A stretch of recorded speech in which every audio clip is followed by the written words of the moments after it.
Bonjour à tous et bienvenue pour cette nouvelle vidéo. Aujourd'hui nous allons étudier les piquages pieds de biche, donc c'est-à-dire un piquage avec une courbe à souder et sur deux diamètres différents. Avant de commencer cette vidéo, je vous invite à acheter deux outils, un cobra, ou aussi appelé règle flexible, mais également un pistolet, ou appelé perroquet. Je vous mets aussi le lien et je vous présente cette couverture. C'est un livre de Nicolas Henry expliquant les développés de piquage de manière bien plus poussée que ce que je vous présente. C'est très bien construit, s'adressait peut-être à un public un peu plus expérimenté, mais vous pourrez bien comprendre de manière bien plus précise la logique des tracés de piquage. Donc dans cet exemple, nous allons faire un piquage pied de biche. La courbe à souder est en 26-34 et nous nous piquons sur du 33-42. La première chose à faire, ça va être de tracer cette pièce pour pouvoir centrer votre dessin. Moi, mon dessin est déjà centré puisque c'est un dessin que j'ai déjà fait ici. Donc je vous montre comment faire cette pièce-là en premier lieu. La première chose à savoir est combien est le rayon de cintrage de la courbe. On est sur du 26-34, donc du 1 pouce. On a dit que c'était 38 fois le diamètre en pouces, donc on a 38.1, 38. Le rayon de cintrage de la courbe à souder est donc de 38. Donc, on a notre rayon de cintrage et on va faire une chose. On va faire 38 moins le demi-diamètre, donc on fait 38 moins 17, ce qui fait 21. Et on va remonter ces 21 depuis ce point-là. Ça va nous donner, en fait, la fibre intérieure de la courbe. C'est-à-dire que la fibre intérieure de la courbe doit arriver à fleur de ce tube-là. D'où ça. Je vous montre tout de suite le résultat.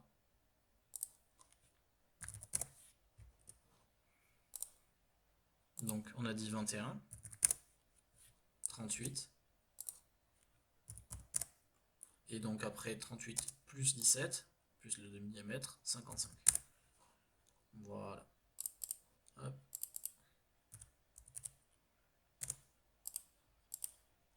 On a tracé maintenant notre courbe à souder.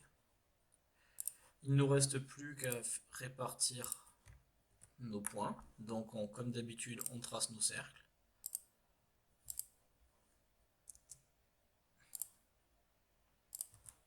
De la même manière que pour le piquage sabot, on trace que la partie supérieure, puisque la partie basse sera poursuivie différemment. Tous nos traits doivent rejoindre l'axe de notre tube.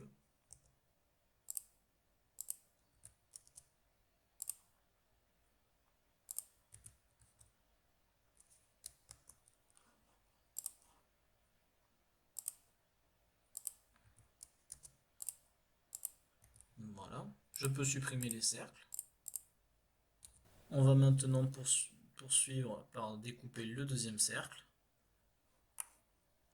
Donc, comme d'habitude, on va poursuivre nos traits jusqu'à l'intersection de ce cercle-là.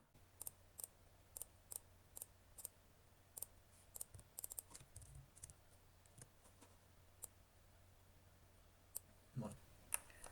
On poursuit nos traits, comme d'habitude.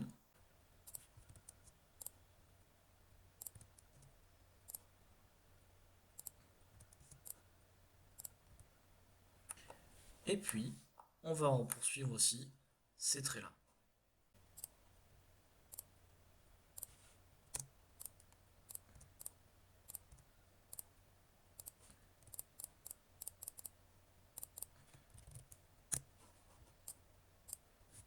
Voilà.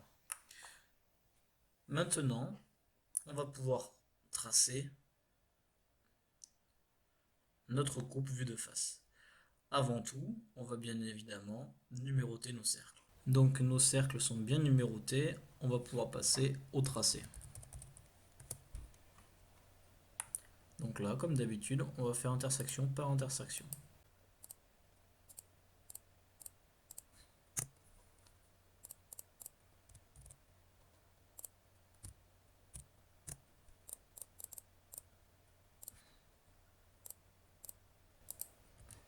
Voilà. il ne nous reste plus qu'à descendre tous nos traits sur le développé.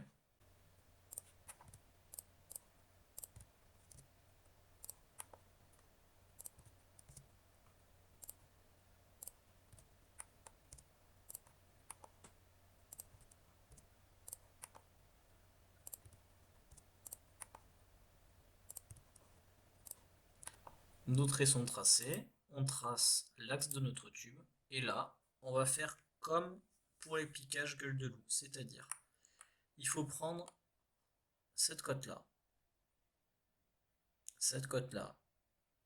et cette cote-là.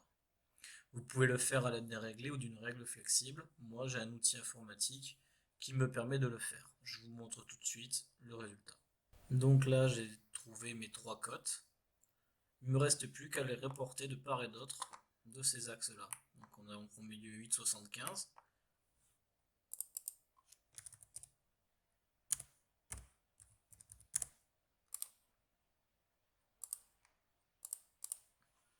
En deuxième temps, on a 7,56.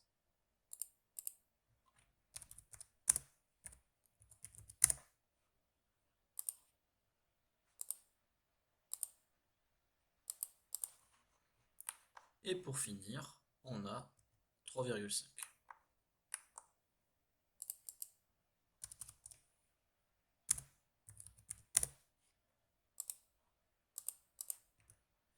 Voilà.